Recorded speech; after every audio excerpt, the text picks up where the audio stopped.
The number of children being diagnosed with a mental illness has increased by over 100% in the last 7 years, with intentional self-harm cases surging as well.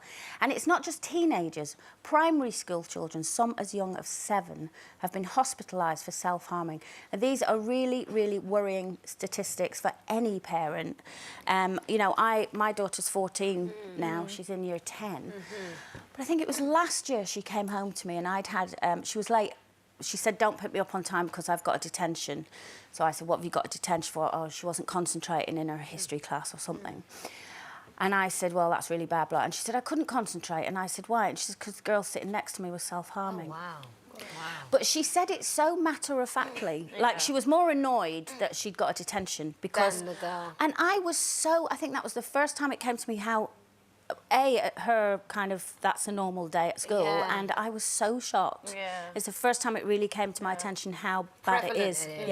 Unfortunately, that's not surprising to me at all. My daughter, she's the same age as yours, and yeah, I find that they're so desensitised to the whole, you know, fact of self-harming. And I mean, when I was at school, if I knew someone was self-harming, it would have been, huge. You know, like, oh my goodness, you know, whereas I think that teenagers now face very new threats. Social media.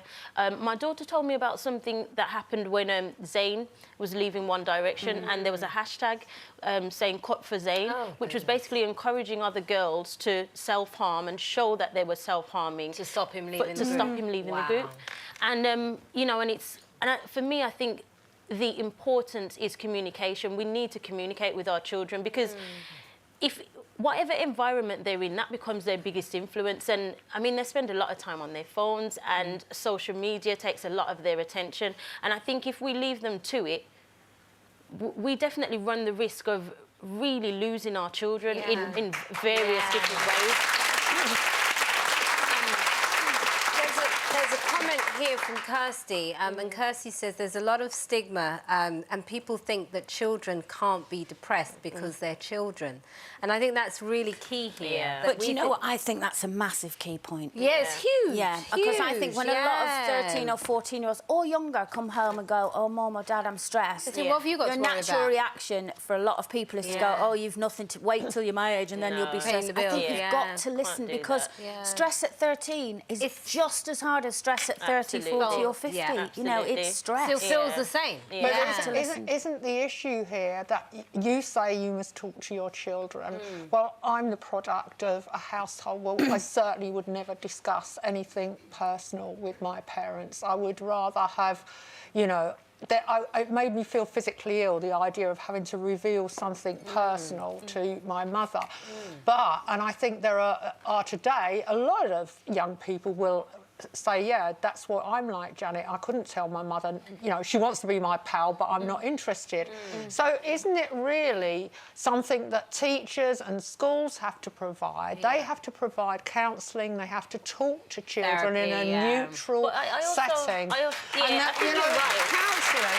you know, in my day we didn't have it, but I think now there's a crying need for counselling to happen in all schools. Well, I think it has to be both, though. It's got to be parents and the schools working together. You can't just leave all of that to the schools. I think it's very important. I think the counselling in schools is very important, and I do believe that children need access to that. 100%. But I also think, as parents, you have to understand the internet is wide open, and they have access to absolutely everything and anything. And I mean, I have an open door policy with my children.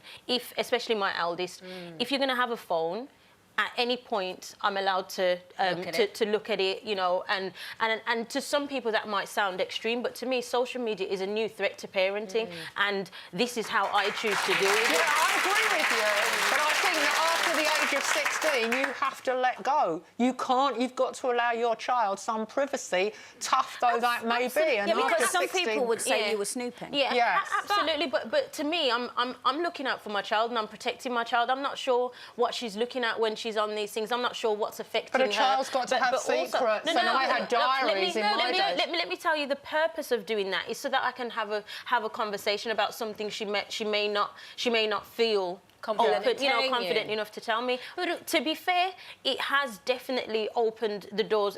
I've now allowed her to realise you can talk to me about anything. No matter how, you know, there is no such thing as embarrassment don't you in my think house. the good thing with that, and I completely agree with Jamelia, is actually you're not your parents' friends. You're Well, you're not your children's friends. You're their Yeah. parents. So it's Yeah. wrong to snoop on your friends. It's not wrong to snoop on your children. I think it's At all. and I agree. and I've seen a lot of my generation do it. They've made the fatal mistake of trying to be their children's best friends, not and your that friends. creates a very difficult situation when you need to reprimand them or absolutely. ban Yes, things. exactly. You cannot be their friend. Yes. But going back to talking about schools, I was just looking through all the research about counselling in schools, and 40% of all teachers say that they haven't received enough training.